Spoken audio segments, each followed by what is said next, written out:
alguma coisa histórica sem ser cansativo. Ele não há excessos no livro. As informações são bem colocadas, elas são precisas.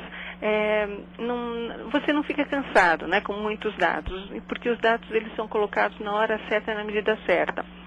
Então, por isso que eu digo também que ele é uma aula de narrativa, pode-se dizer, né? Porque ele está descrevendo e narrando eventos mais recentes do país.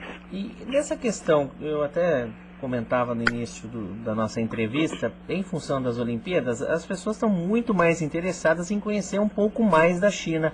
Isso ajuda também as pessoas a se aprofundarem mais nessas questões políticas, sociais, culturais que a China tem. E se a Olimpíada ajuda também a comercializar mais o livro, as pessoas procuram mais, ou acompanham um programa de TV, de esporte. Isso ajuda?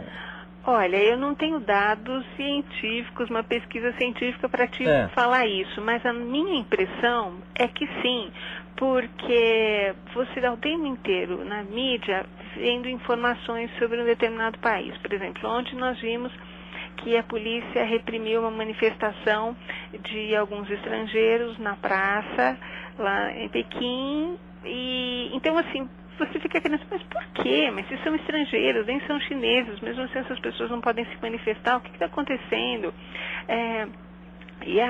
E vem um grande líder chinês e fala que pede para que jornalistas não politizem as questões.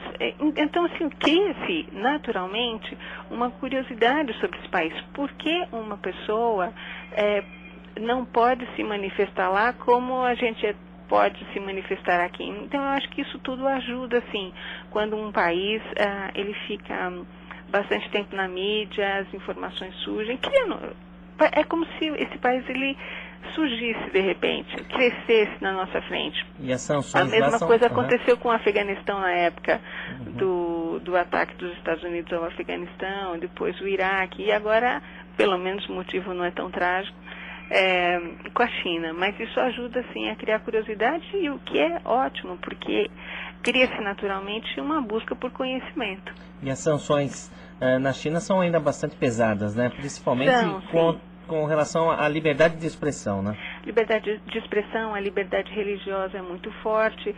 O governo chinês, ele mantém uma igreja oficial, mas o que eles chamam de a Igreja das Três Naturezas, onde as pessoas podem ir e lá podem ter a sua Bíblia, uma Bíblia fornecida pelo governo, mas essa igreja ela tem características próprias, porque não é um clérigo que comanda a igreja, mas uma pessoa escolhida do governo que cuida dessa igreja.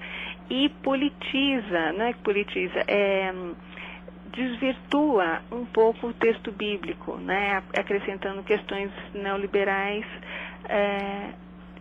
sobre o texto bíblico. Então, há aqueles que não concordam com essa posição, com esse tratamento do texto bíblico, resolvem reunir-se separadamente, é o que a gente chama de igreja clandestina.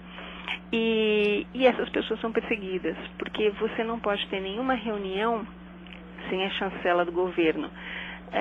Então, esse é um dado curioso também. Então, ainda é muito forte a repressão e o controle governamental sobre a vida privada das pessoas, né? Eu acho que fica aqui a nossa dica como uma boa leitura, o Aviso na Muralha, a China e o Ocidente no século XXI, tradução de Robertson Melo, 432 páginas, editora Larousse do Brasil, que já foi lançado, e eu acho que fica aí como uma boa dica para quem quer saber um pouco mais da China.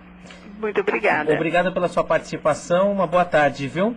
Boa tarde, Marco. Ok, até uma próxima oportunidade. Eu conversei com a Solange Mônaco, que é gerente editorial da Larousse, falando do livro A Muralha, a China e o Ocidente no século XXI. Fica aí como dica de leitura do CBN Total, que vai para o intervalo e daqui a pouco nós voltamos.